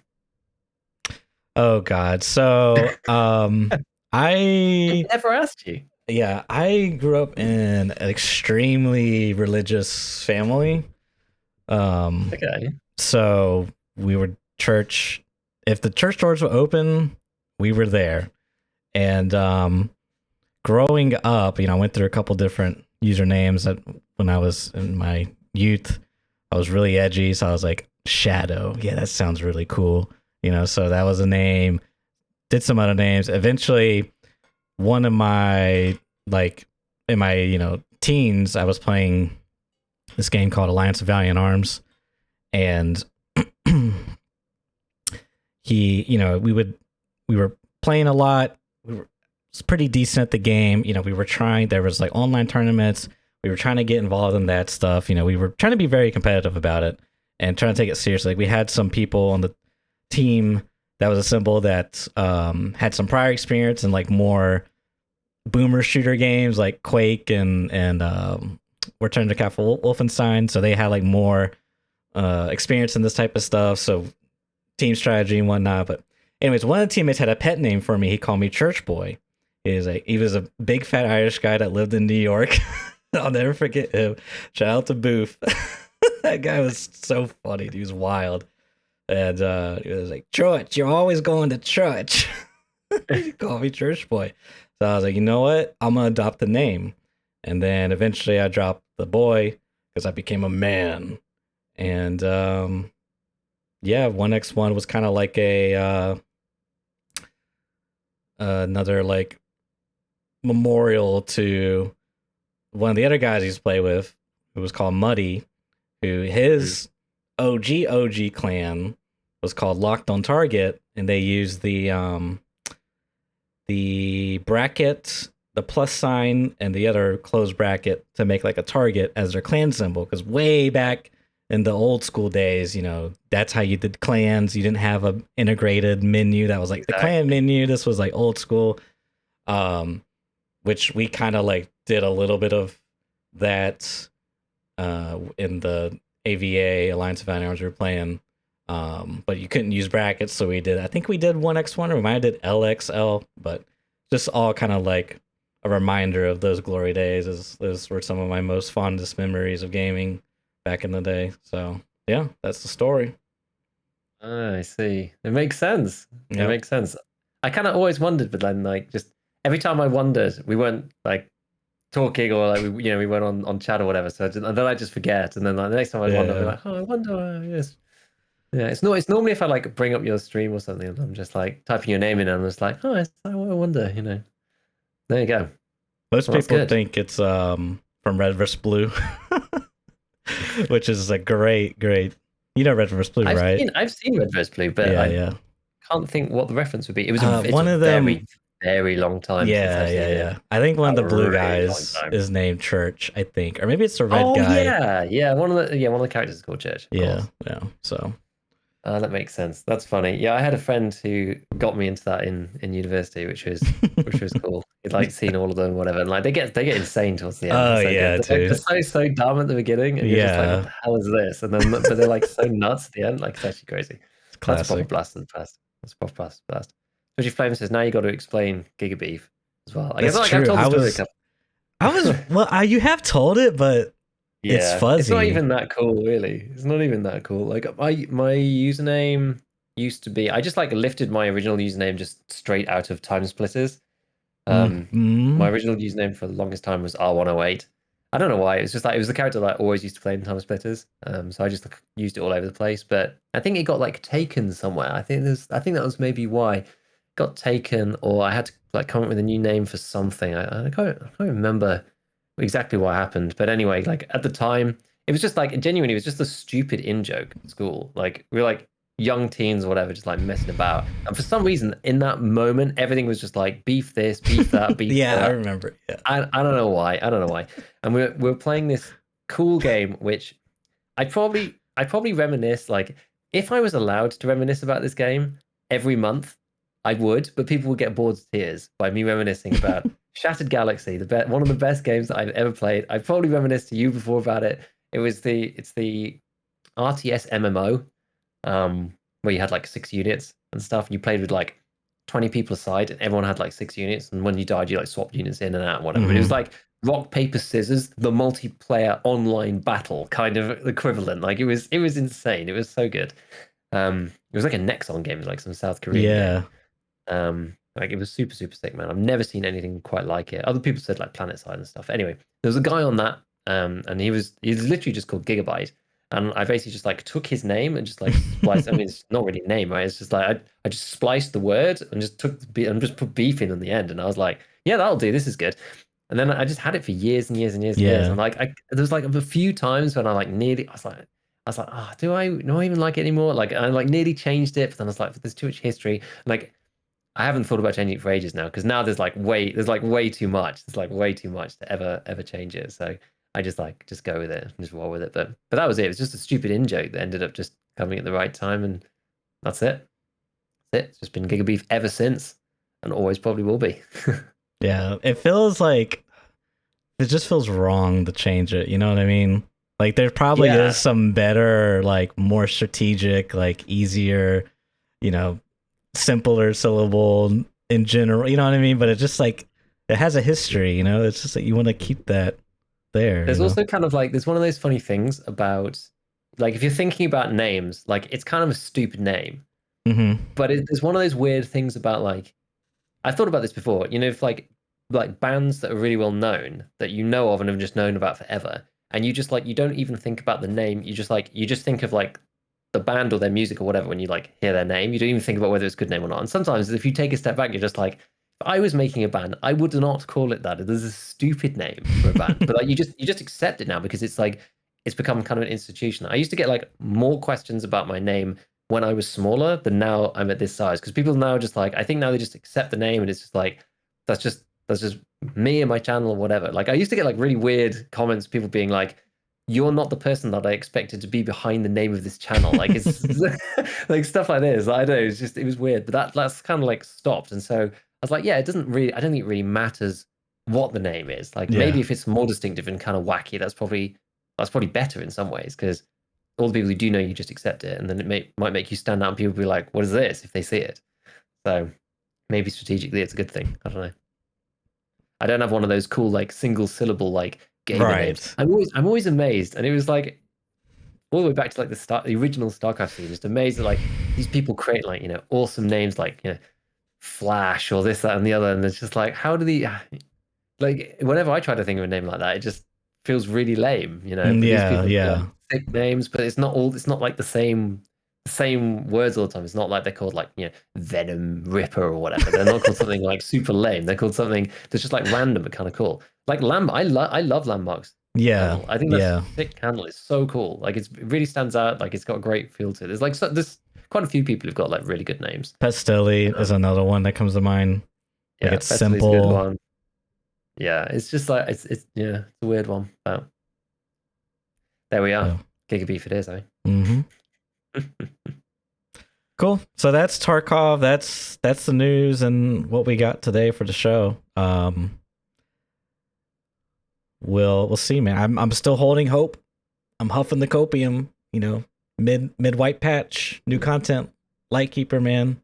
I'm really that honestly could like revive the old Tarkov tanks for me, because that I'm really excited to see what they do there. I don't know what to expect, but maybe it's just another scav bots AI that aimbots you unless you have a certain amount of scav karma. I don't know, but I'm holding out hope, you know, that there's some really cool